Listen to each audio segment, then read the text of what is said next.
Hello बच्चों, आज हम लोग 10th क्लास के एक थ्योरम लेके आए हैं जो 6 नंबर थ्योरम है। आज हम लोग 6 नंबर थ्योरम पर बात करने जा रहे हैं और यह थ्योरम इस प्रकार है कि एक समकोण त्रिभुज दिया गया है और समकोण त्रिभुज के शीर्ष से कर्ण पर लंब डाला गया है और ये समकोण से कर्ण पर जो लंब डाला गया है, लंब रेखा के दोनों ओर बने त्रिभुज मूल त्रिभुज के समरूप होते हैं। यही आपको सिद्ध करना है यहाँ पे।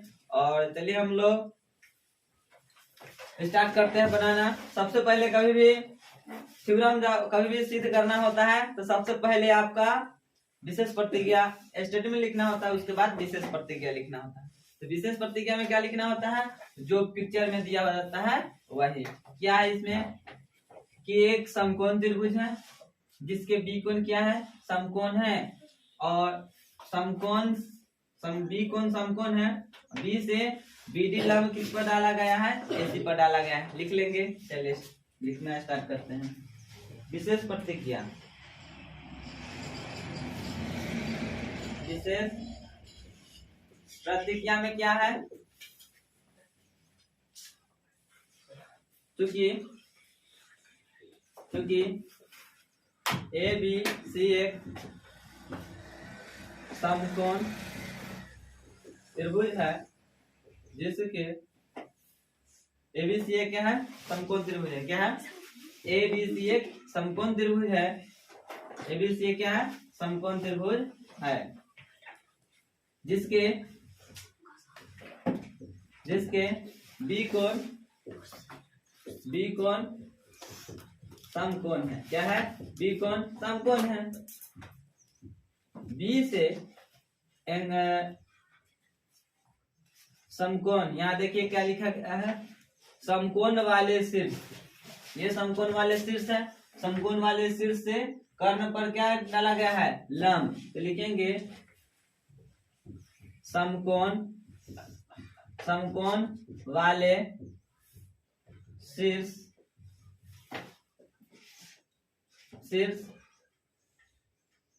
एंगल ए बी सी से बी डी लंब ए सी पर डाला गया है।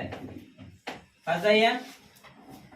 शीर्ष है, समकोण का शीर्ष एंगल ए बी सी है और इस शीर्ष से बी डी लंब किस पर डाला गया है, ए सी पर। यहाँ तक होने के बाद सब उसके बाद क्या लिखना होता है, हमें क्या साबित करना है, क्योंकि यहाँ पे रचना की कोई आवश्यकता ही नहीं है।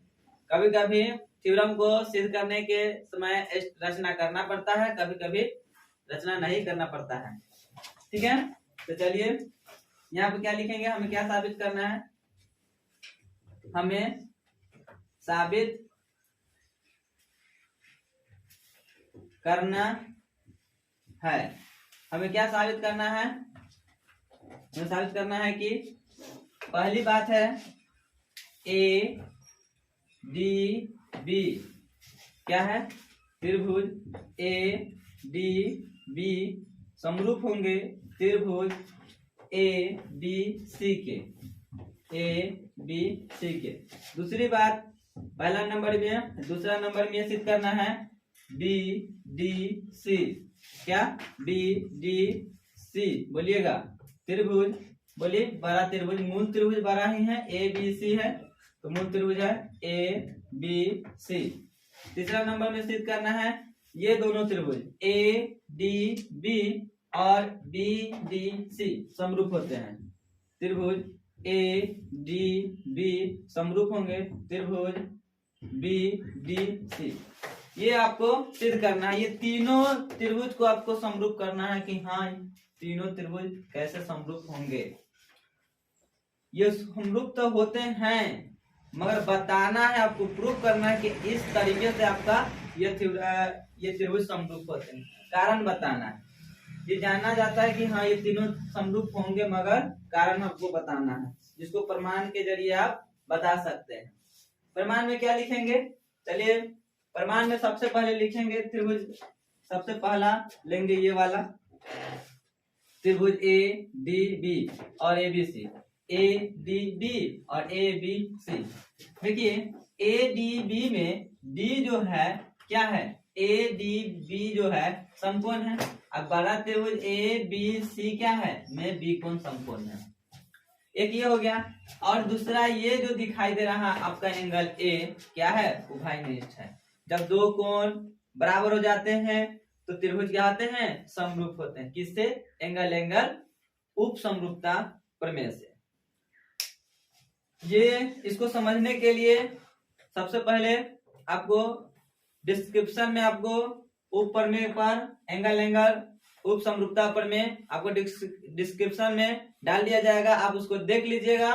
उसके बाद यह वीडियो आपको बहुत आसानी से समझ में आ जाएगा, किसी प्रकार का दिक्कत नहीं होगा समझने में। चलिए तो स्टार्ट करते हैं। प्रमाण लिखना। प्रमाण, प्रमाण में क्या है, सबसे पहले क्या लेंगे, सब त्रिभुज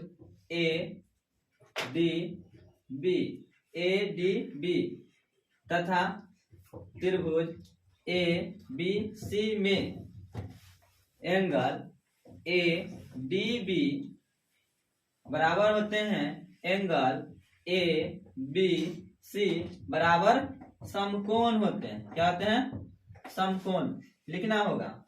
दूसरा एंगल A बराबर एंगल A क्या होते हैं, उभयनिष्ठ है। क्या है, उभयनिष्ठ है।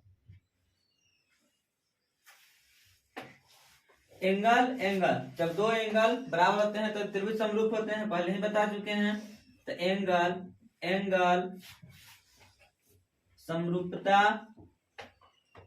उप प्रमेय से क्या हो जाएंगे, त्रिभुज, बोलिए, त्रिभुज ADB समरूप होंगे त्रिभुज ABC के।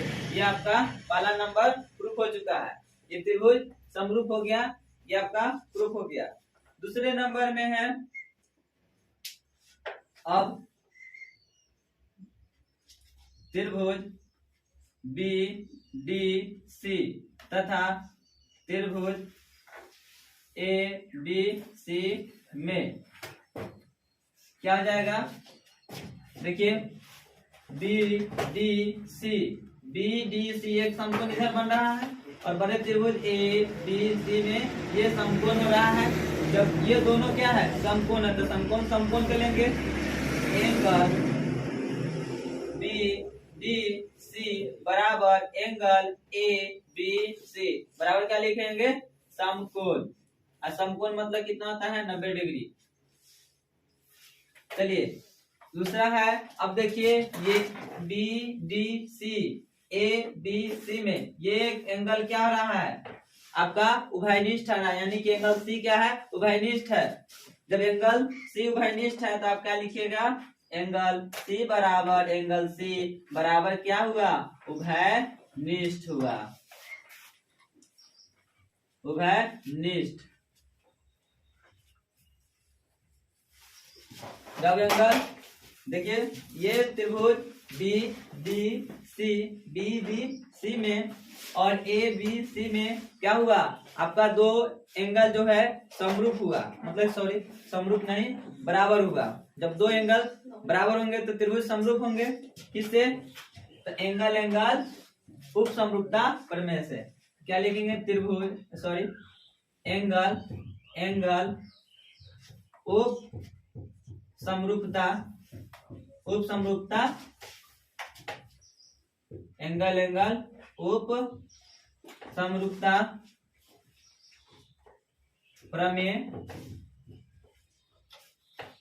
प्रमेय से त्रिभुज BDC समरूप होंगे त्रिभुज ABC के। ठीक, ये दोनों त्रिभुज समरूप होंगे। ये होंगे हमारा समीकरण 2। अब देखिए यहाँ पे आपका समीकरण 1 और समीकरण 2। देखिए दाहिना और ये दाहिना, दाहिना वाले त्रिभुज दाहिने वाले त्रिभुज दोनों सा क्या है, समरूप है। तो दाहिना दाहिना के समरूप तो बाएं बाएं के समरूप हो जाएंगे। देखिए ध्यान से, दाहिना ABC है इधर समीकरण 2 में, समीकरण 1 में ABC भी है, तो भी दाहिना में है। तो दाहिने वाले त्रिभुज एबीसी ये भी समरूप दोनों है, तो बाएं वाले त्रिभुज एडीबी बीडीसी क्या होंगे, समरूप होंगे। तो लिखेंगे समीकरण 1 तथा समीकरण 2 से त्रिभुज ए डी बी समरूप होंगे त्रिभुज बी डी सी के। ये आपका तीसरा नंबर प्रूफ हो गया। तो त्रिभुज ए डी बी समरूप होते हैं, त्रिभुज बी डी सी के समरूप होते हैं। तो अगर वीडियो अच्छी लगी हो तो दीपक क्लासेस वैशाली यूट्यूब चैनल को लाइक कीजिए, सब्सक्राइब कीजिए, शेयर कीजिए, उस बच्चों के पास शेयर कीजिए जो 2023 में एग्जाम देने वाले हैं।